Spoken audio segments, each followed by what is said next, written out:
So, after making my previous Bridget guide, a humble viewer from floor 8, who's gonna stay anonymous, sent me a replay of their gameplay.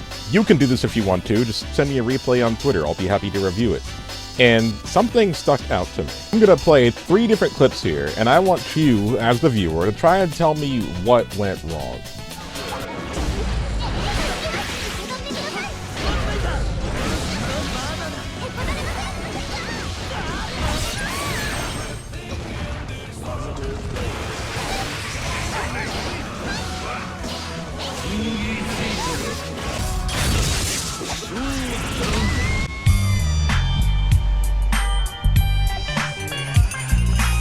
So what sticks out to me here in all 3 of these clips is that the viewer simply did not play around their opponent's resources. That and they fucking died, goddamn. But I mean, playing around resource isn't even just a Guilty Gear exclusive thing, right? It's more of a fighting game thing. I mean, fighting games all have a bar in some way, right? I mean, just take a look at this game.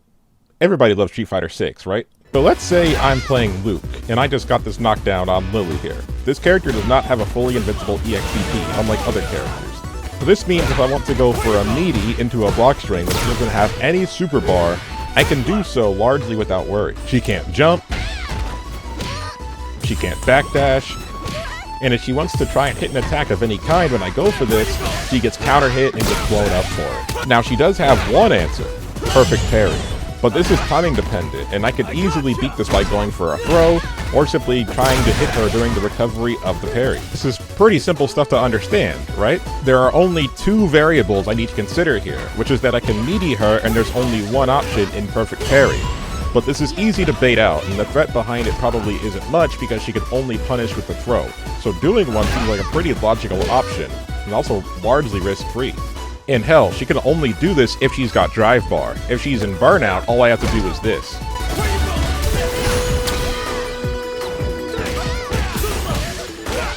Simple stuff to understand.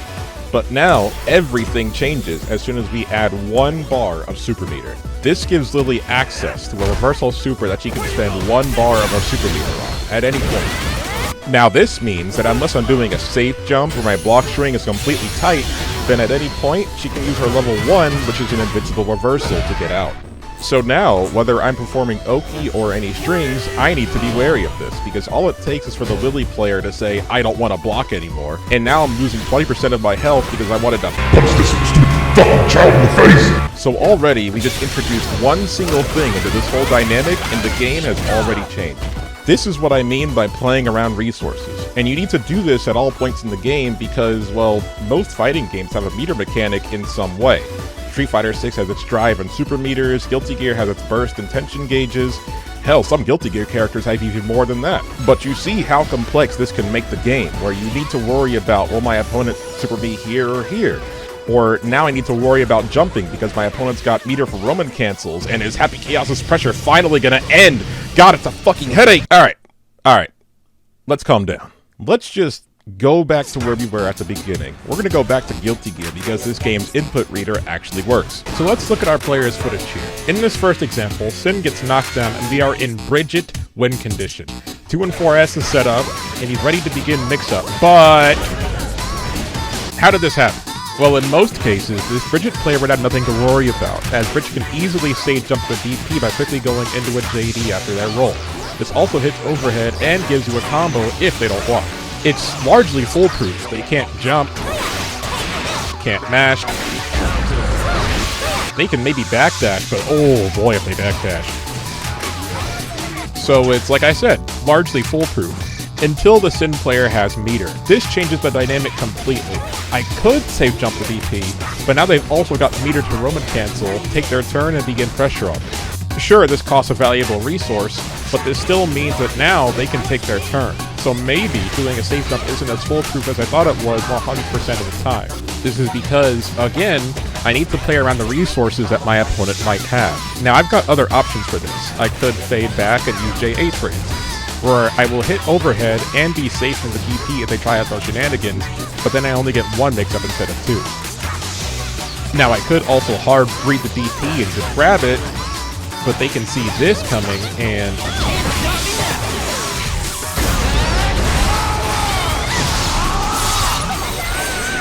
So I'm sure we can all agree that in this instance, the player must absolutely respect the presence of the DP. With the safe jump, worst case scenario is that they block the DP and need to hold some pressure, and then best case scenario is that the Sin player will block and then they can start mix-up. So really, it's not too bad and still a favorable situation. For characters that don't have a meterless reversal, the only thing that this player needs to worry about is YRC. But let's try a different example and different situation. Our player is in the corner against Nago Ryuki, and I just want you to tell me what went wrong here.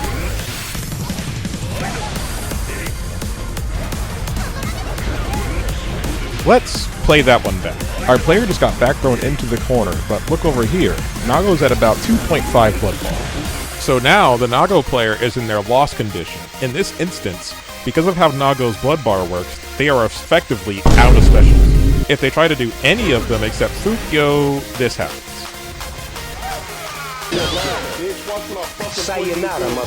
So there's no mix-up to be had here. In this instance, I'd like to imagine that Nago turns into a zoner, as they're low mobility, but their normals become bigger and more damaging. 5H effectively becomes about half screen. But then let's compare this to a more traditional zoner. Axel, he's got big normals, isn't too mobile, but the difference is there's way more threat behind these normals. He sends you right back to full screen with the right touch, and even if you block, you might need to guess on a special kill when you try and punish. Nago, at high blood, can't do this. Once you block his big normals, you're likely able to challenge, let's say, a 5H of their own, and maybe begin pressure from there. So it's probably better to play safe, wait for an opening. But instead he went for a YRC, and no matter who you're playing as, awareness of Nago's blood meter is absolutely key in this matchup, as if you don't pay attention to it, you may potentially let him get away with things he hasn't earned, and has instead thrown away by getting careless with his character resource. For instance, look right here. The player gets wall broken has lost a lot of their health. This looks terrible, but again, just look at the blood bar. Full as can be. Nago's gonna pop, lose half of their health, and they're stunned for about 2 whole seconds. It's time for our player to make this comeback. It's time for him to land his huge combo and make them pay for their heinous crimes. Make them rage quit. How dare you ever think you can pick up a controller against me, you worthless... You failed!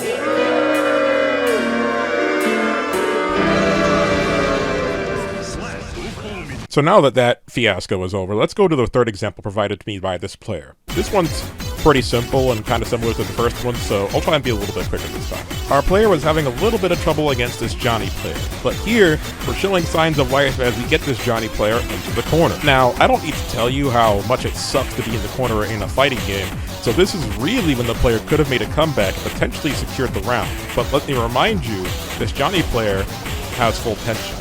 This should change your outlook on the situation as a player completely. The Johnny player has the option to use their meter for a reversal, and then Roman cancel to make it safe. So they essentially have a get-out-of-jail-free card should they choose to spend all of their meter if they don't want to hold pressure.